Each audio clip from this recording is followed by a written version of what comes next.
Surah Shofat ayat 102. Dari cerita tersebut ditegaskan bahwasanya ada poin penting yang bisa kita ambil. Yang pertama, yakni menjaga sebuah pola hubungan antara orang tua dan anak. Karena orang tua dan anak merupakan sesuatu yang harus saling keterikatan. Orang tua bisa masuk surga dengan mudah dengan adanya anak yang soleh. Begitu juga sebaliknya, orang tua bisa masuk neraka karena membiarkan putra putrinya berada dalam keadaan nista dan penuh dosa. Nauzubillah. Sesuai dengan doa Nabi Ibrahim alaihissalam, Rabbi habli minas sholihin, ya Tuhanku, anugerahkanlah kepadaku seorang anak yang termasuk anak-anak yang soleh. Dengan doa tersebut yang beliau lantunkan setiap malamnya, yang beliau lantunkan setiap waktunya kepada Allah, Allah mengabulkan doanya dengan memberikan seorang putra bernama Ismail. Begitu solehnya Ismail sehingga walaupun Allah berikan perintah untuk menyembelih Ismail, dengan taat Ismail mengatakan, siap ayahanda. Semoga putra putri kita semuanya termasuk putra putri yang soleh-soleha, yang insya Allah selalu taat kepada kita sebagai orang tuanya, taat kepada guru-gurunya, taat kepada agamanya, serta mudah dalam menjalankan ibadah kepada Allah Subhanahu wa Ta'ala. Hadirin sholat yang dimuliakan Allah. Lalu pola yang kedua yang harus kita jaga dalam kehidupan kita sehari-hari adalah menyeimbangkan antara usaha dan tawakal. Pada sejarah tersebut dikisahkan bahwasanya Nabi Ibrahim harus meninggalkan istri tercintanya Hajar dan Ismail kecil di sebuah padang tandus Baitullah. Tidak ada tanaman yang tumbuh, tidak ada air di sana. Akan tetapi Hajar dan Ismail yang sangat kehausan pada waktu itu tidak mengeluh kepada Allah, tidak mengadu kepada Allah, tidak sambat kepada Allah, akan tetapi berusaha mencari di mana ada air yang bisa diminum keduanya.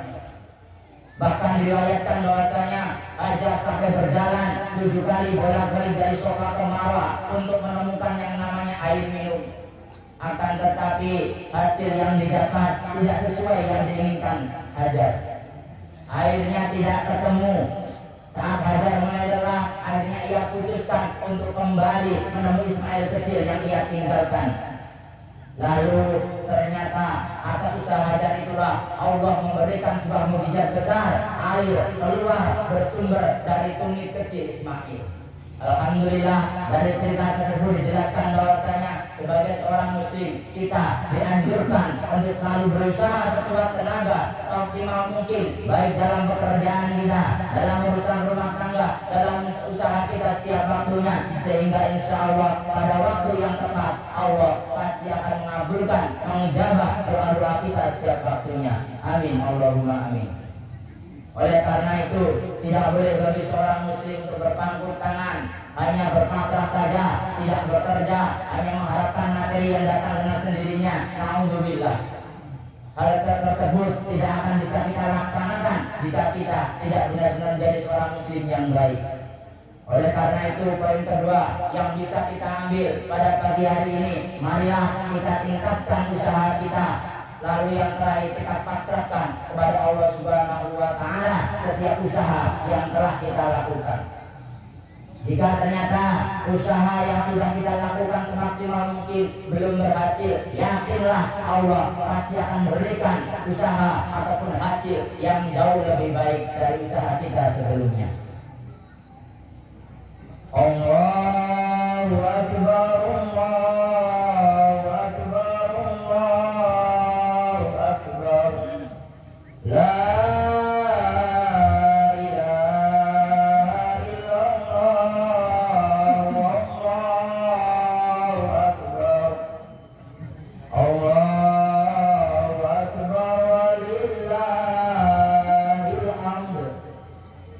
sesuai dengan firman Allah dalam surah Allah ayat 11 yang berbunyi, A'udzubillahi minasyaitonirrajim. Bismillahirrahmanirrahim.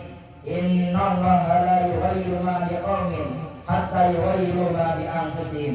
Yang artinya sesungguhnya Allah Subhanahu wa Ta'ala tidak merubah keadaan suatu kaum sehingga mereka merubah keadaan yang ada pada diri mereka sendiri. Hadirin sekalian yang dimuliakan Allah, pada poin ini kita dianjurkan bahwasanya, dijelaskan bahwasanya seorang muslim, Allah SWT tidak akan merubah takdir kita. Allah tidak akan merubah apa yang terjadi pada diri kita pada saat ini kecuali dengan usaha kita sendiri. Oleh karena itu, poin ketiga yang perlu kita garis bawahi adalah berkorban demi agamanya Allah Subhanahu wa Ta'ala. Bentuk pengorbanan yang harus kita lakukan sangatlah banyak, khususnya yang pertama di Idul Adha ini kita dianjurkan untuk berkorban. Ketika kita tidak sanggup berkorban, maka kita masih bisa menjalankan berbagai macam ibadah-ibadah lainnya. Akan tetapi alangkah baiknya bagi seorang muslim yang berkecukupan, memiliki harta yang melimpah, untuk terus berkorban setiap tahunnya. Selain itu, berkorban untuk agama Allah bisa kita laksanakan melalui berbagai macam media, melalui berbagai macam cara. Salah satunya yang dimana masjid kita yang saat ini belum beratap, marilah bersama-sama kita korbankan sebagian materi kita korbankan sebagian rezeki kita untuk bagaimana caranya pembangunan masjid yang besar ini nantinya bisa segera terselesaikan. Oleh karena itu, marilah kita ringankan hati kita ringankan pikiran kita. Berapapun mobil yang kita miliki, berapapun luas sawah, kebun sawit yang kita miliki, berapapun megah rumah yang kita tinggali saat ini, itu tidak akan ada nilainya di akhirat nantinya.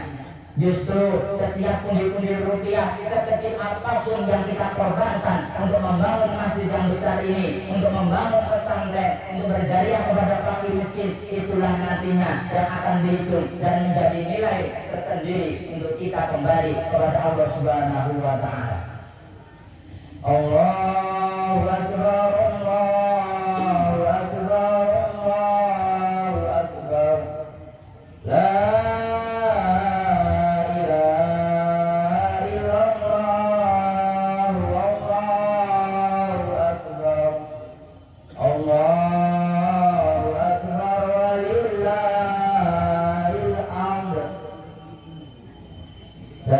pertama, menjaga hubungan orang tua dan anak.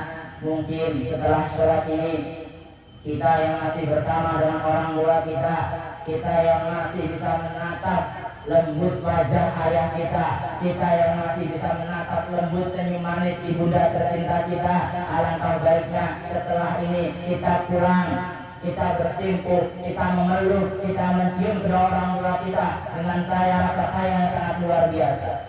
Serta jangan sampai lupa untuk selalu meminta maaf karena segala sesuatu selama kita bersama dengan kedua orang tua kita pasti kita mempunyai salah di dalamnya. Karena setiap jasa yang telah orang tua kita lakukan, kita tidak akan bisa membalasnya sedikit pun.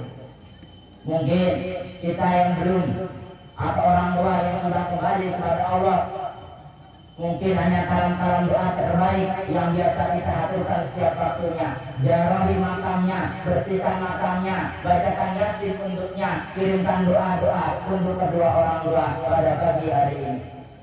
Semoga dengan peringatan, dengan kegiatan kita pada pagi hari ini, sholat Idul Adha berjamaah, Allah Subhanahu wa Ta'ala menjadikan kita semua umatnya Nabi Muhammad Sallallahu Alaihi Wasallam, yang insya Allah besok yaumil akhir kita mendapatkan surganya. Amin Allahumma amin. Barakallahu li wa lakum fil Qur'anil azim wa nafa'ani wa iyyakum bima fihi minal ayati wa dzikril hakim wa taqabbal minni wa minkum tilawatahu innahu was-sami'ul 'alim fastaghfiru innahu huwal ghafurur rahim.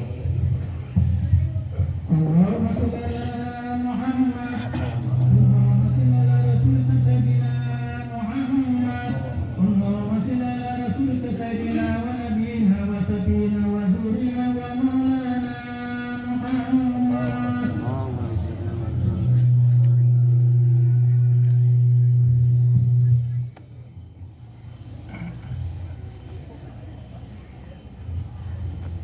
Panas nggak? Sejuk. Allahu Akbar, Allahu Akbar, Allahu Akbar, Allahu Akbar, Allahu Akbar,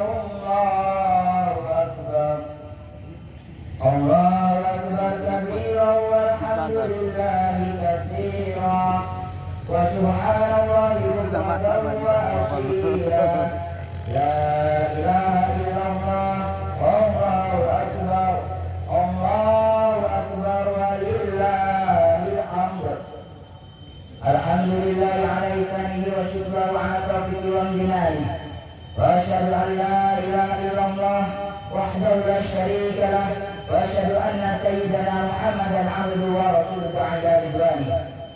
اللهم صل على سيدنا محمد وعلى آله وأصحابه وسلم تسليما كثيرا. أما بعد فيا أيها الناس اتقوا الله فيما أمر وانهى وزجر واعلموا أن الله أمركم بأمر بدأ فيه بنفسه وأذن بملائكته بقدسه وقال الله تعالى إن الله وملائكته يصلون على النبي يا أيها الذين آمنوا صلوا عليه وسلموا تسليما.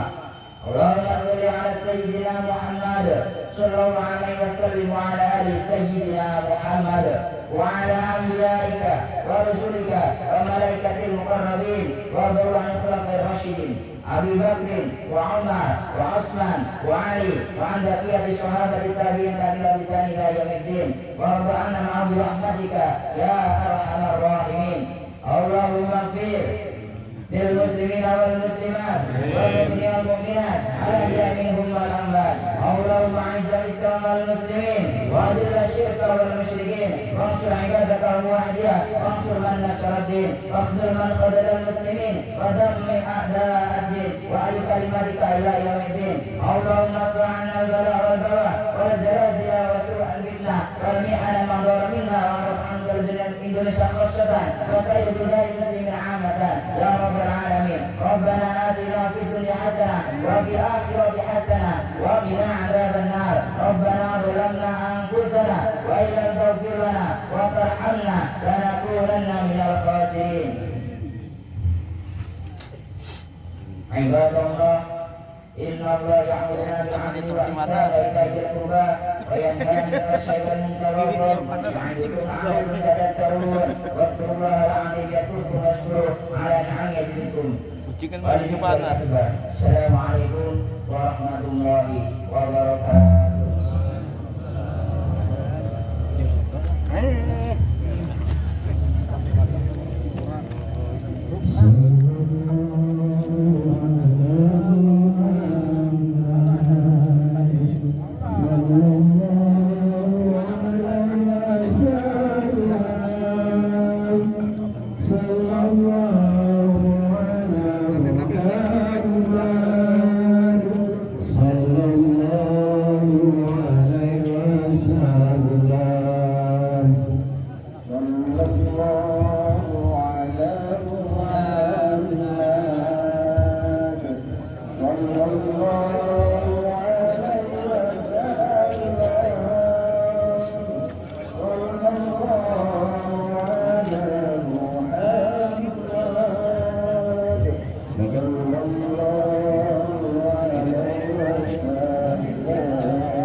Pemberitahuan tanggapan kita pada pagi hari ini setelah salat Idul Adha berjumlah 10.600.000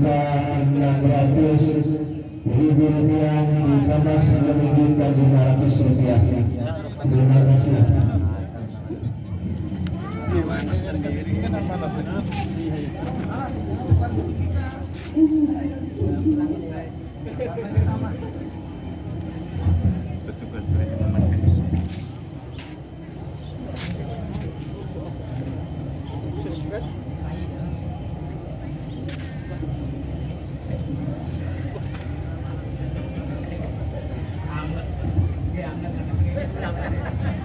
Bapak jamaah kawan-kawan saudara-saudara yang berada di baru, insyaallah nanti untuk meneruskan karpet kita, insyaallah ada karpet kita nanti yang mau kita pakai di surah Al-Hikmah untuk acara pengantaran hewan kurban, insyaallah. Terima kasih.